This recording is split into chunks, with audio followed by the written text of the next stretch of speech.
Magsitayo po ang lahat.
Sa ngala ng Ama, ng Anak at ng Espiritu Santo, Amen. ang pagpapala ng ating Panginoong Hesukristo, ang pag-ibig ng Diyos Ama, at ang pagkikaisa ng Espiritu Santo, naway sumainyong lahat. At sumaiyo rin. Mga kapatid, tayo tinipon bilang isang angkan ng Diyos upang sama-sama tayong maghanda sa Pasko ng pagsilang ng ating mahal na pong Jesus Nazareno. Hinirang si San Jose bilang ama ni Jesus dito sa mundo sa pamamagitan ng pagpapahayag ng anghel sa kanyang panaginip. Siya ang magiging tagapangalaga ng banal na mag-anak. Ating hangaan ang pagiging bukas at masunurin ni Jose. Manalangin tayong katulad niya, atin din matupad ang kalooban ng Diyos sa ating buhay. Upang tayo maging marapat gumanap sa banal na pagdiriwang, aminin natin at pagsisihan ng ating mga kasalanan. inaamin ko sa makapangyarihang Diyos at sa inyo mga kapatid, na lubha akong nagkasala sa isip, sa salita, sa gawa at sa aking pagkukulang. Kaya'y sinasamo ko sa mahal na Birheng Maria, sa lahat ng mga anghel at mga banal, at sa inyo mga kapatid, na ako'y panalangin sa Panginoong ating Diyos. kawan tayo ng makapangyarihan Diyos, patawarin tayo sa ating mga kasalanan at patnubayan tayo sa buhay na walang hanggan. Amen. Panginoon, kawan mo kami. Panginoon, kaawaan mo kami. Kristo, kawan mo kami. Kristo, kaawaan mo kami. Panginoon, kawan mo kami. Panginoon, kaawaan mo kami. Papuri sa Diyos sa kaitasan.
Manalangin tayo.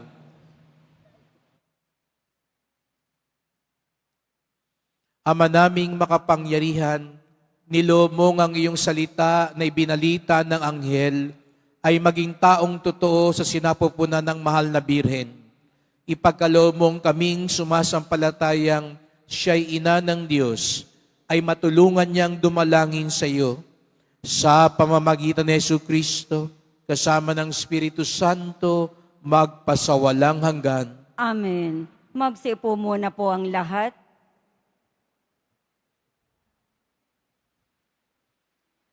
Pagbasa mula sa aklat ni Propeta Jeremias. Nalalapit na ang araw, sabi ng Panginoon. Pasisibulin ko mula sa lahi ni David ang isang sangang matuwid, isang hari na buong karunungang maghahari. Paiiralin niya sa buong lupain ang batas at katarungan.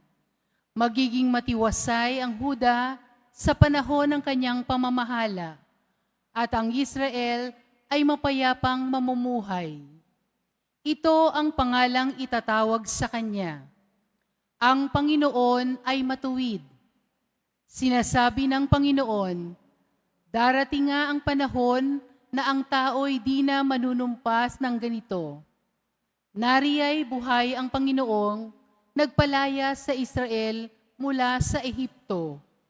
Sa halip, sasabihin nila, saksi ko ang Panginoon na nagpalaya sa mga Israelita mula sa lupain sa Hilaga at sa lahat ng lupaing pinagtapunan sa kanila. Babalik sila sa sariling lupa at muling mamumuhay. Ang salita ng Diyos. Salamat sa Diyos.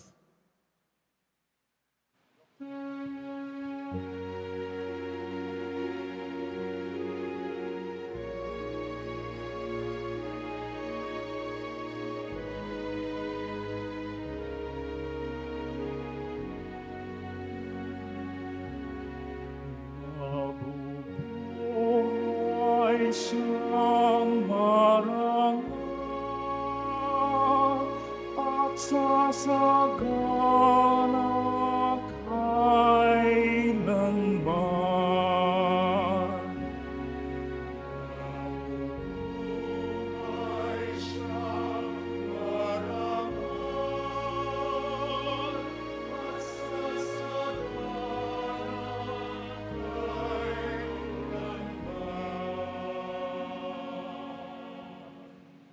Turuan mo yaong haring humatol ng katuwiran.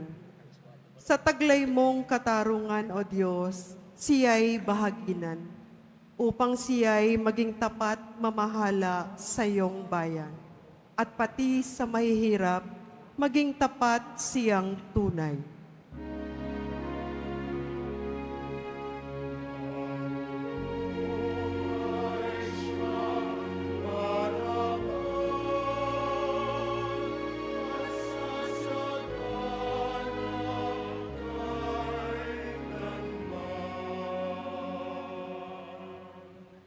Kanya namang ililigtas ang sinumang tumatawag, lalo yaong nalimot ng mga taong mahihirap. Sa ganitong mga tao, siya'y lubhang nahahabag. Sa kanila tumutulong upang sila ay maligtas.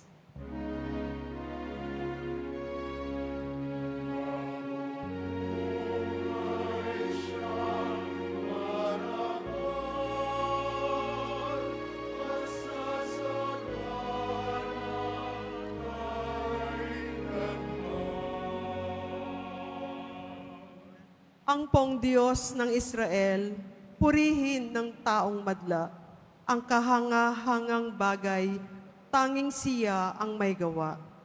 Ang dakilang ngalan niya ay purihin kailanman, at siya ay dakilain nitong buong sanlibutan. Amen, Amen.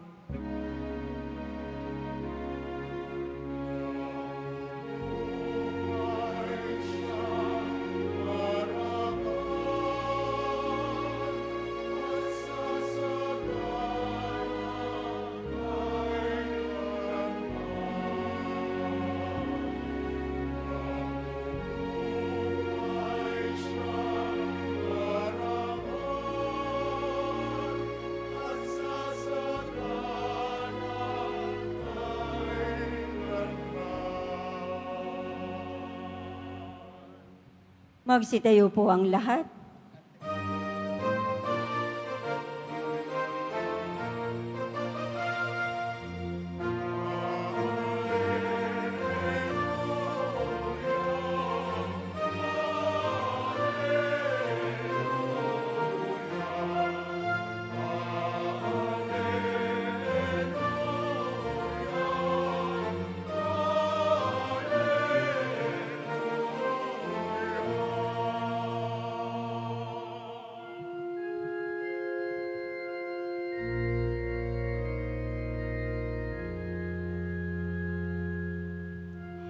Halinaw Adonai,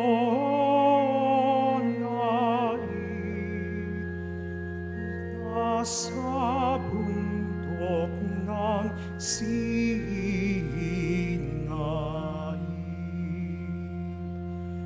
Ay binigyan ng batas, gabay mula sa itaas, magdiwang na Emmanuel ay darating, o Israel.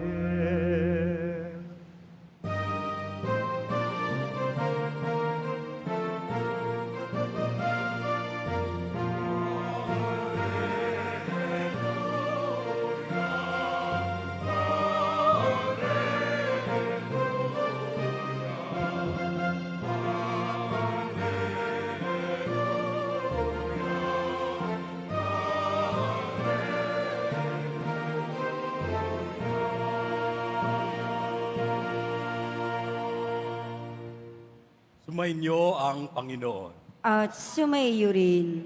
Ang mabuting balita ng Panginoon ayon kay San Mateo. Papuri sa iyo, Panginoon.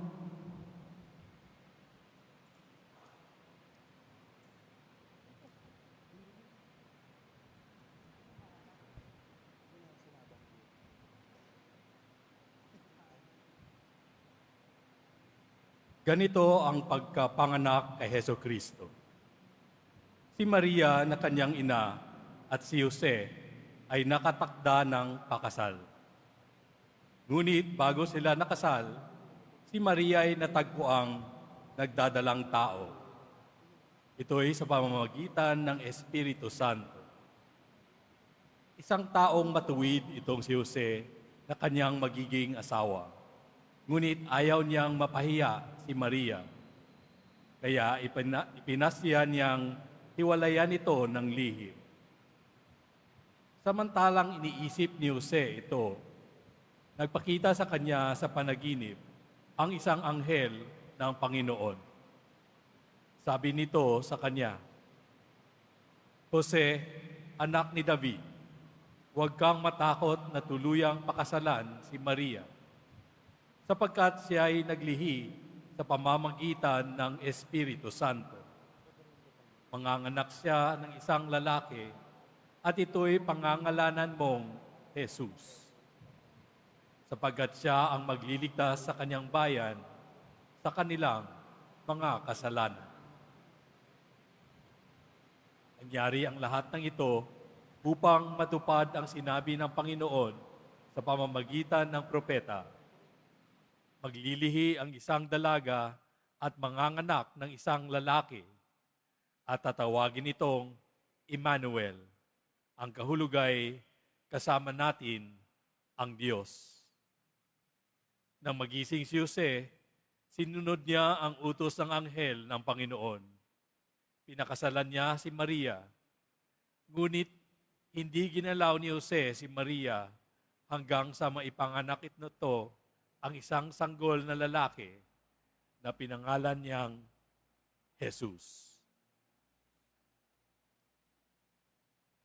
Ang mabuting balita ng Panginoon. Pinupuri ka namin, Panginoong Heso Kristo. Magsiupo muna ang lahat.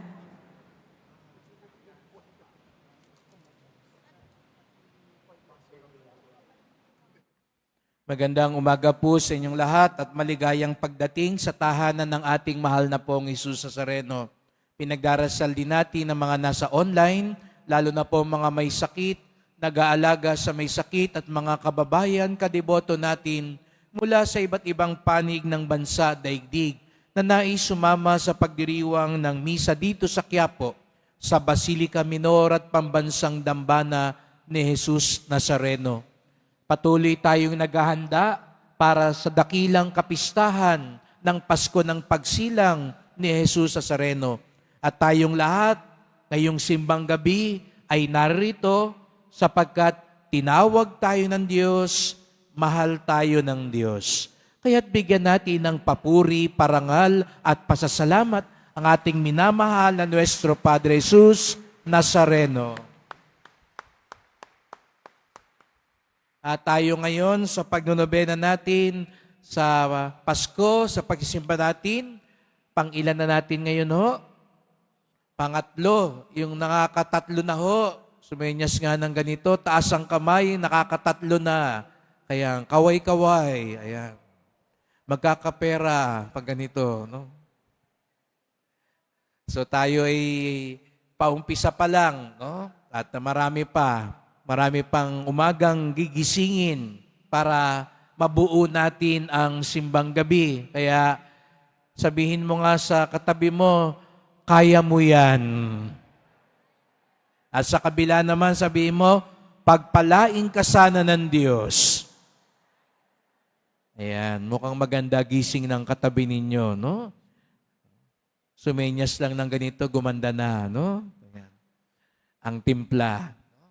At sa ating paghahanda, sana makita natin na may iba-ibang mga tauhan ang ibinibigay sa atin upang matutunan natin paano maging handa, hindi lang sa Pasko, kung hindi maging handa sa pagdating ng Panginoon, maging handa sa pagpapala ng Panginoon.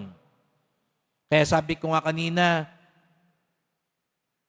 batiin nyo yung katabi nyo ng pagpalain kasi lahat naman tayo, di po ba? Gusto natin maging handa tayo sa pagpapala ng Diyos. Gusto natin matanggap natin si Jesus Nazareno. Alam nyo po, nung unang Pasko, hindi lahat ng tao naging handa sa Kanya. Hindi lahat ng tao natagpuan at natanggap ang Kanyang pagpapala. Kaya nakakalungkot. Hindi lahat nung nandoon nung panahon na yon nakilala si Jesus, natanggap ang himala ni Jesus. Tayo dito, gusto natin, ang gustong maging handa, ang gustong tumanggap ng himala ni Jesus Nazareno, taas nga ang kamay at pumalakpak ng mas malakas.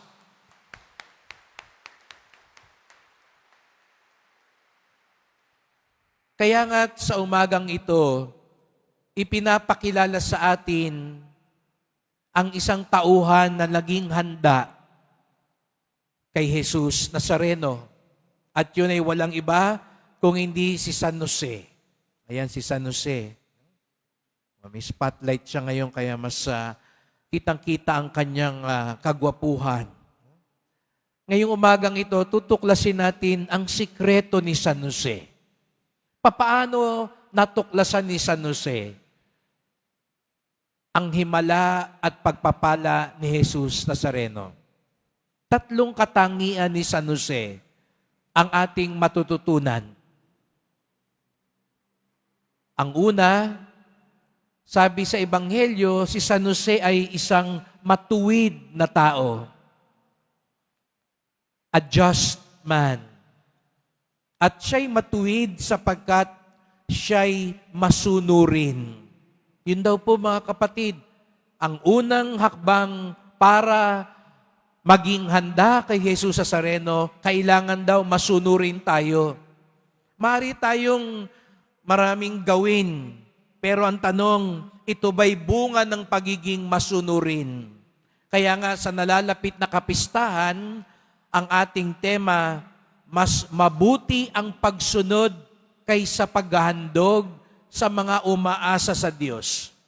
Dahil ang tunay na alagad, ang tunay na deboto, ang tunay na Kristiyano, hindi maihiwalay sa kanya yung pagsunod sa kalooban ng Diyos. Pwede kang mamanata, pwede kang magdebosyon, pwede kang magpasan, pero ang tanong, sumusunod ka ba sa Diyos? Pwede kang magsimba, pwede kang maglingkod, pwede kang gumawa ng mabuti, pero ang tanong, sumusunod ba talaga tayo? Dahil pwede nating gawin ang mga ito na sa totoo lang, tayo naman ang nasusunod.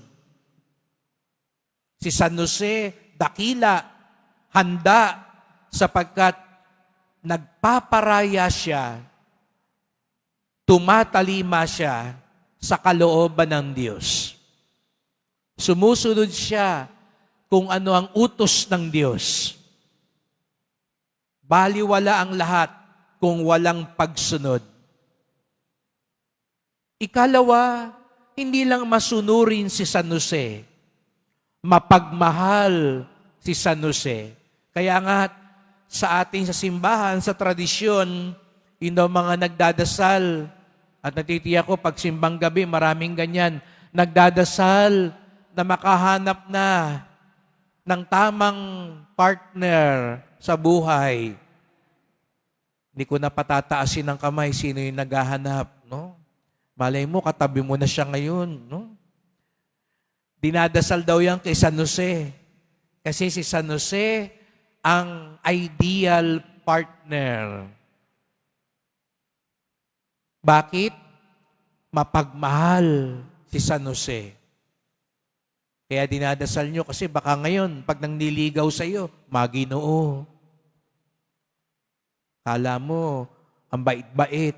Pag nasagot mo na, ayan na, lumalabas ang tunay na kulay. Ngayon, habang nililigawan ka, makikisimbang gabi sa'yo. Pag kayo ng dalawa, pag mag-asawa na, ayaw na magsimba. Nabudol ka. Nung nililigawan ka, akala mo, deboto. Yung pala, nagpapapogi lang sa'yo.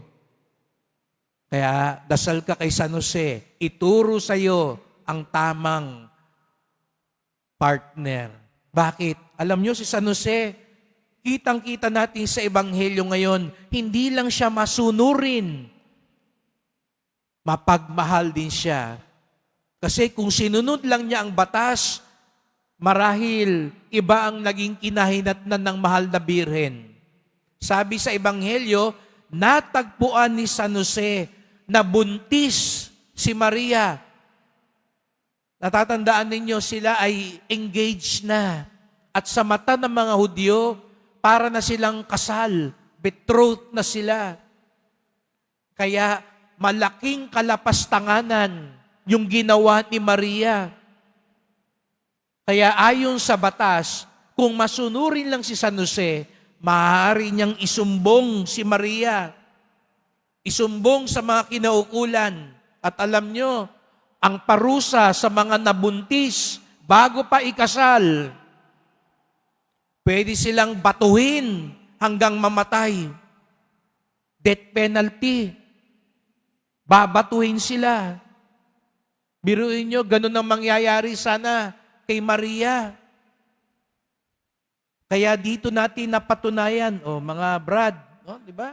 Halimbawa, malaman nyo, yung ikakasal sa inyo, yung nangako sa inyo na kayo ang pakamamahalin, isang umaga sabihin sa inyo, Dear, buntis ako. At alam mo, hindi ikaw ang ama. Tapatan tayo. Anong pakiramdam ninyo? Sabihin sa iyo ng pinakamamahal mo, buntis ako. At alam mo, hindi ikaw. Anong gagawin ninyo? Tapos sasabihin niya, Espiritu Santo ang tatay. Baka sabihin, anong Espiritu Santong pinagsasabi mo? Kung ibang tao si San Jose, kaya doon yung makikita, mahal na mahal niya si Maria. Sinaktan na siya. Pakiramdam niya, pinagtaksilan siya. Pero anong ginawa ni San Jose? Pinabato ba niya? Pinapatay ba niya si Maria? Kung ngayon siguro gagawin yun, no? Batuhin daw yung hindi pa kasal na nabuntis, baka maubusan tayo ng bato. No? Pero anong ginawa ni San Jose? Sabi sa Ebanghelyo, tahimik na lang siyang umalis. Yun yung una niyang desisyon. Tahimik na lang siyang aalis. Hindi niya ipapahiya si Maria. Siguro kung ibang tao yan, nakapost na yan. Sasabihin yan, taksil, hashtag, pinagtaksilan. Hashtag, ang sakit-sakit. Siguro may screenshot ka pa, ilalagay mo doon. No? Gagantihan mo, pero hindi si San Jose. Ang ikalawang sikreto ni San Jose, mapagmahal siya. Sa loob-loob niya, hindi pa niya alam, hindi pa niya naiintindihan. Ang alam niya, may ibang lalaki si Maria.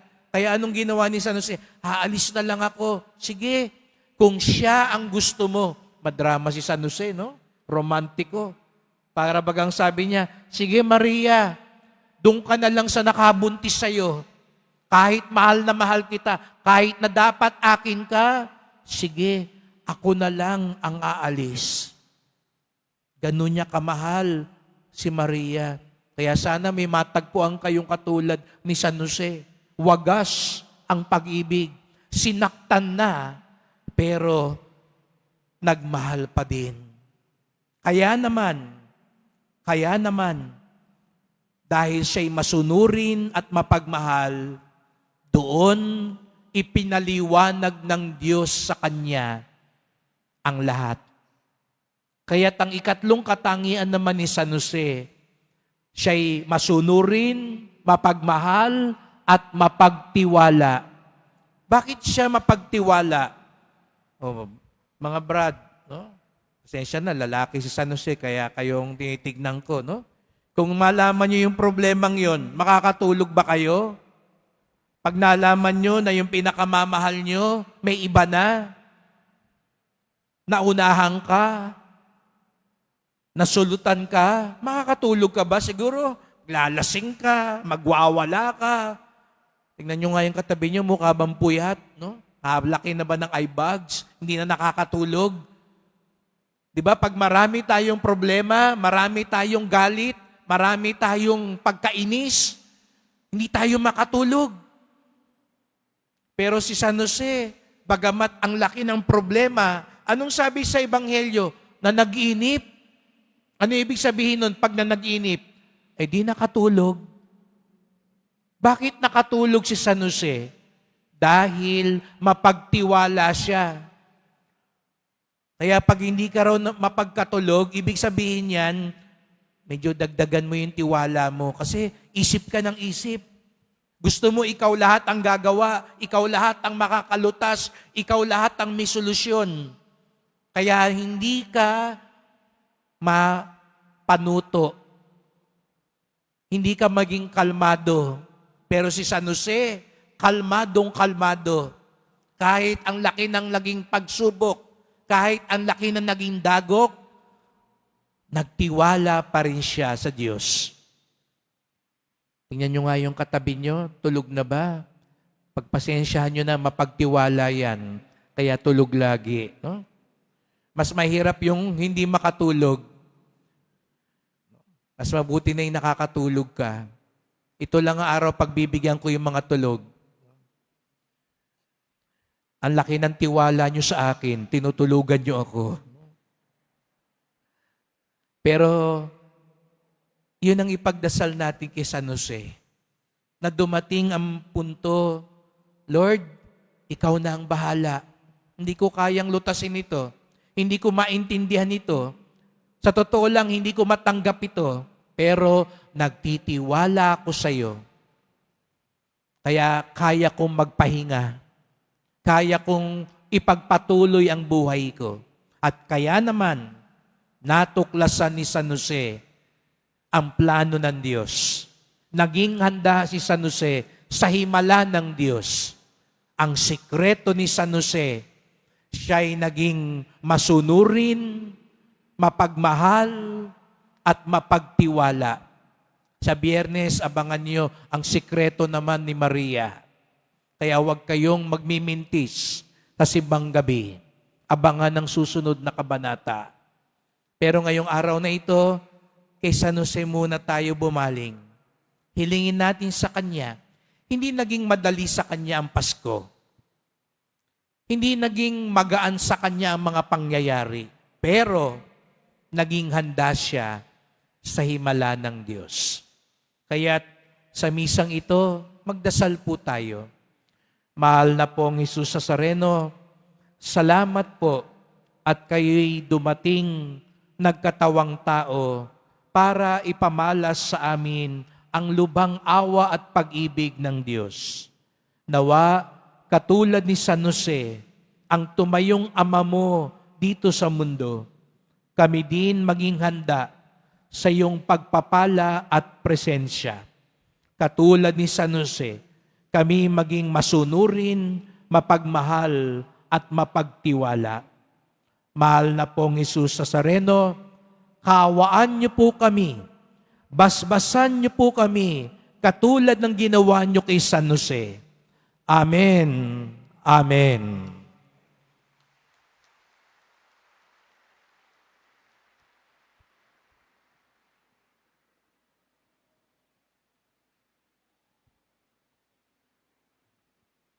Mahal ko mga kapatid, pinagkakatiwalaan ng Diyos si San Jose bilang haligi ng tahanan ng banal na mag-anak. Sa tulong ng kanyang panalangin, dumulog tayo sa Diyos na kailan may hindi nagpapabaya. Sa bawat panalangin ng ating tugon, Panginoon, dinggin mo ang aming panalangin. Panginoon, dinggin mo ang aming panalangin. Para kay Francisco na aming Santo Papa, kay Jose na ating obispo, mga pari at mga lalaking reliyoso, masalamin nawa ang dakilang pag-ibig ng Diyos sa pamamagitan ng kanilang makaakmang pagkalinga. Manalangin tayo. Panginoon, dinggin mo ang aming panalangin. Para sa mga kawani ng pamahalaan, matularan nawa nila ang katapatan ni San Jose, nang sa gayon kanilang magawa rin ang kalooban at kagustuhan mo para sa ating bayan. Manalangin tayo. Panginoon, dinggin mo ang aming panalangin. Para sa manghaligi ng tahanan, maipadama nawa nila ang kanilang pag-ibig at pag-aaruga sa kanilang pamilya sa pamamagitan ng kanilang pagsusumikap at matiwasay na pamumuhay. Manalangin tayo. Panginoon, dinggin mo ang aming panalangin. Para sa mga dumaranas ng matinding pagsubok sa kanilang buhay, makatagpo nawa sila ng pag-asa at pananampalataya sa pamamagitan ng panalangin ni San Jose. Manalangin tayo. Panginoon, dinggin mo ang aming panalangin. Para sa mga namayapa na, masumpungan nawa nila ang kaharian at kaniningan ng Diyos na hindi magmamaliw kailanman. Manalangin tayo. Panginoon, dinggin mo ang aming panalangin. Sa ilang sandali ng katahimikan, ating ipanalangin ang iba pang mga pangangailangan ng ating pamayanan, pati na rin ang ating pansariling kahilingan. Manalangin tayo. Panginoon, dinggin mo ang aming panalangin. O Diyos, tulungan mo kaming magkaisa bilang iisang mag-anak sa ilalim ng iyong makaamang pag-aaruga. Turuan mo kaming matulad kay San Jose na siyang naging tapat at masunurin sa kanyang mga pangako sa iyo. Hiling namin ito sa pamamagitan ni Kristong aming Panginoon. Amen. Magsipo muna ang lahat.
Magsitayo po ang lahat.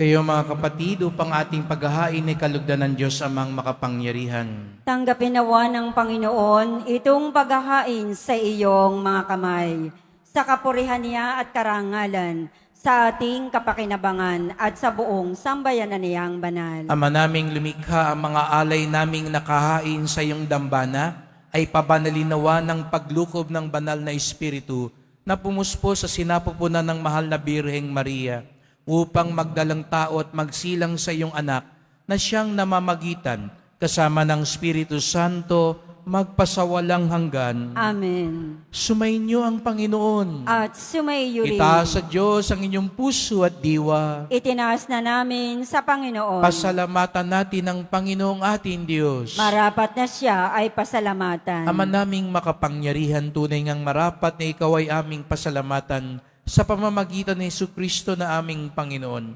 Ang pagsusugo mo sa Kanya ay ipinahayag ng lahat ng mga propeta. Ang pagsilang niya ay pinanabikan ng mahal na Birheng Kanyang inang tunay sa kapangyarihan ng Espiritong Banal. Ang pagdating niya ay inilahad ni San Juan Bautista sa kanyang pagbibinyag.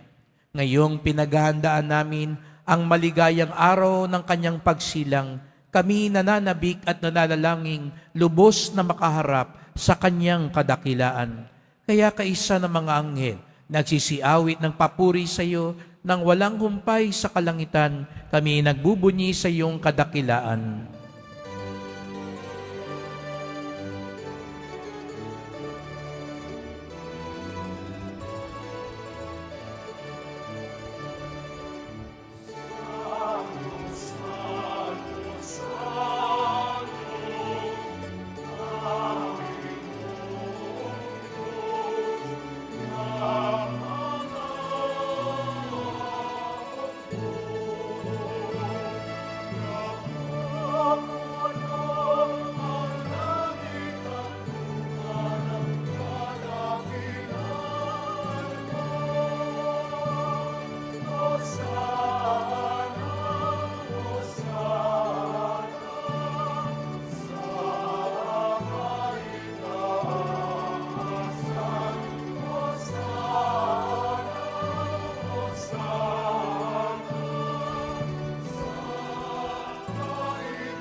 Magsilud po ang lahat. Ama naming banal, ikaw ang bukal ng tanang kabanalan. Kaya't sa pamamagitan ng iyong Espiritu, gawin mo banal ang mga kaloob na ito, upang para sa amin maging katawan at dugo ng aming Panginoong Hesukristo. Bago niya pinagtiis ang kusang loob na maging handog, hinawakan niya ang tinapay, pinasalamatan kanya, pinaghati-hati niya yon. Iniabot sa kanyang mga alagad at sinabi, "Tanggapin ninyong lahat ito't kanin. Ito ang aking katawan na ihahandog para sa inyo."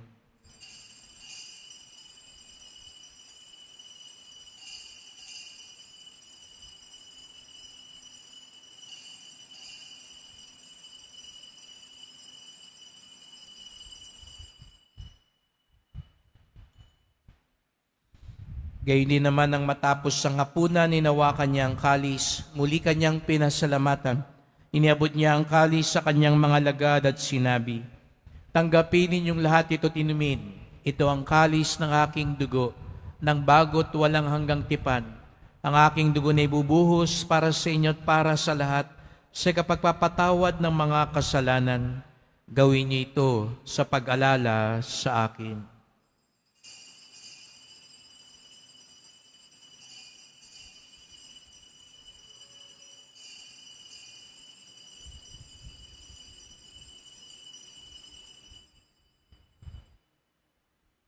Magsitayo po ang lahat. Ipagbunyi natin ang misteryo ng pananampalataya.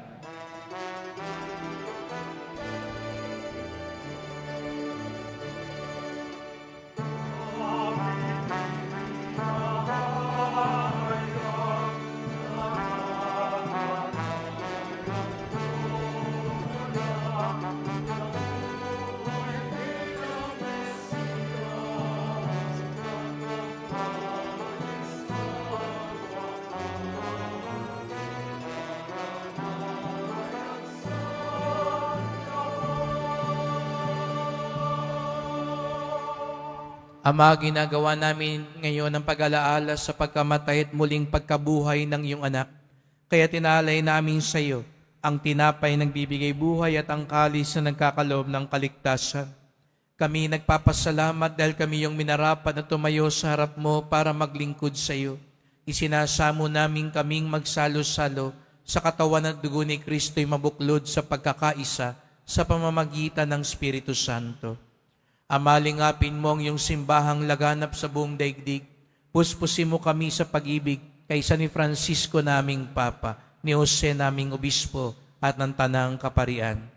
Alalahanin mo rin ang mga kapatid naming nahimlay na may pag-asang sila'y muling mabubuhay. Gayon din ang lahat ng mga pumanaw. Kawan mo sila't patuloyin sa iyong kaliwanagan. Kawan mo't pagindapating kaming lahat na makasalo sa iyong buhay na walang wakas, kaisa ng mahal na Biring Maria, Ina ng Diyos, ng kabiyak niyang pusong si San Jose, ng mga apostol ni San Juan Bautista at lahat ng mga banal na namuhay dito sa daigdig ng kalugod-lugod sa iyo.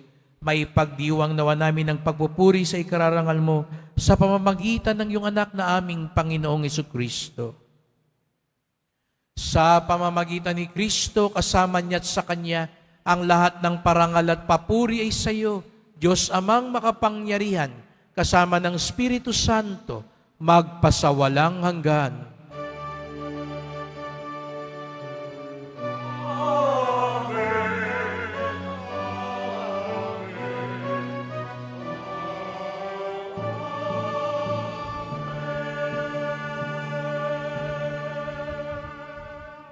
Bilang isang pamilya, sama-sama tayo ngayong umawit sa ating Ama sa Langit.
Hinihiling namin kami adya sa lahat ng masama, pagkalooban ng kapayapaan araw-araw, iligtas sa kasalanan, ilayo sa lahat ng kapahamakan, samantalang aming pinananabikan ng dakilang araw ng pagpapahayag ng tagapagligtas naming si Yesu Kristo.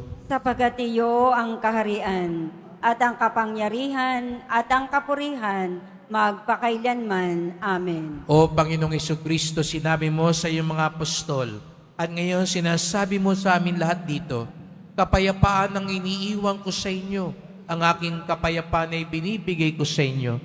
Tungayan niyo pong aming pananampalataya, wag pong aming mga kasalanan, at pagkalooban kami ng kapayapaan at pagkakaisa, ayon sa iyong kalooban, kasama ng Espiritu Santo, magpasawalang hanggan. Amen. Ang kapayapaan ng Panginoon ay laging sumainyo. At sumayo rin.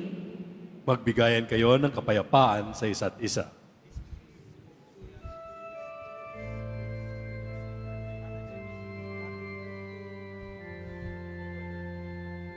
Wasak ng katawan natin.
Magsilod po ang lahat. Narito ang ating Panginoong Kristo, ang kordero ng Diyos, nag-aalis ng mga kasalanan ng sanlibutan, mapapalad ang inaanyayahan sa kanyang piging. Panginoon, hindi ako karapat-dapat na magpatuloy sa iyo, ngunit sa isang salita mo lamang ay gagaling na ako.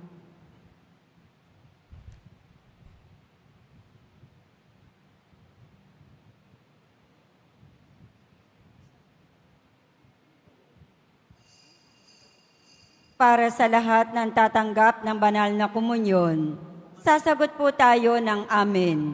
Pagkasabi ng pari o ng lay minister ng katawan ni Kristo at isubo agad sa bibig bago umalis sa harapan ng pari o lay minister. Sumunod po tayo.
Announcement. Available na po ang official na kalendaryo para sa taong 2025 ng ating parokya. Sa mga nagnanais bumili, maaari kayong magtungo sa ating parish office. Ito po ay nagkakahalaga ng 80 pesos. Mga kadeboto, mabibili pa rin po sa ating parish finance office ang Nazareno images, Nazareno medalyon, at Nazareno novena booklets. Pagkatapos ng misa, wiwisikan po ang lahat ng banal na tubig. Pinakikiusapan ng lahat na manatili lamang muna sa inyong mga lugar. Tanging sa Quezon Boulevard o sa Plaza San Juan lamang ang labasan ng lahat. Sumunod po tayo.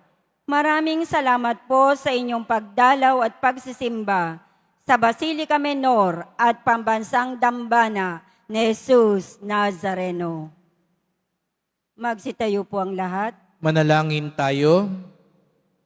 Ama naming mapagmahal, sa aming pagsasalo sa banal na hain, lagi nawa naming madala ang iyong kagandahang loob upang kami magkamit ng kaligtasan, pakundangan sa pagkakatawang tao ng iyong anak, ngayong aming ginugunita ang kanyang ina, sa pamamagitan ni Jesucristo, kasama ng Espiritu Santo, magpasawalang hanggan. Amen. Salamat po sa ating mga mass offerers, ang Liturgical Music Ministry, ang Ministry of Greeters and Collectors, at sa inyo pong lahat na nandito dumadalo at patuloy na nagsisimbang gabi. Palakpakan po natin ang bawat isa.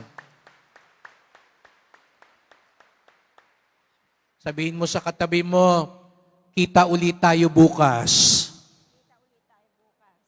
Ayan. At salamat din po sa inyong pagpunta dito sa Quiapo. Ingat po kayo sa pag-uwi. Salamat sa mga naglingkod sa misa at sa inyong tulong sa simbahan. Mga pamisa, love offerings, online donations, sa mga nagdadala ng bigas, dilata, noodles at iba pang pang-ayuda. Ang ating debosyon sa Poong Nazareno ay nagtuturo sa atin magmalasakit sa ating kapwa. Katulad ni San Jose, maging handa tayo sa pagdating ni Jesus Nazareno. Maging masunurin, mapagmahal, at mapagtiwala sa Diyos. Sumainyo ang Panginoon. At sumaiyo rin. Mahal na pong Jesus Nazareno, inihayag mo sa pamamagitan ng krus ang walang maliw na pag-ibig ng Diyos sa sangkatauhan. Pakinggan mo ang kahilingan lalo na para sa mga nangangailangan ng iyong tulong at awa. Makamtanawa namin ng iyong kasagutan ng may utang na loob na tinatanaw. Basbasan din po ninyo itong mga imahen at dasalan upang lalo kaming manalangin at magtiwala. Sa pamamagitan ng bendisyon na ito, naway lalo kaming maging mapaglingkod, masunurin at tapat sa iyo na aming maluwalhating Panginoon, magpasawalang hanggan. Amen. At pagpalain kayong lahat ng makapangyarihang Diyos, Ama at Anak at Espiritu Santo. Amen. Umayo kayong taglay ang kapayapaan ng Poong Jesus Nazareno. Salamat sa Diyos.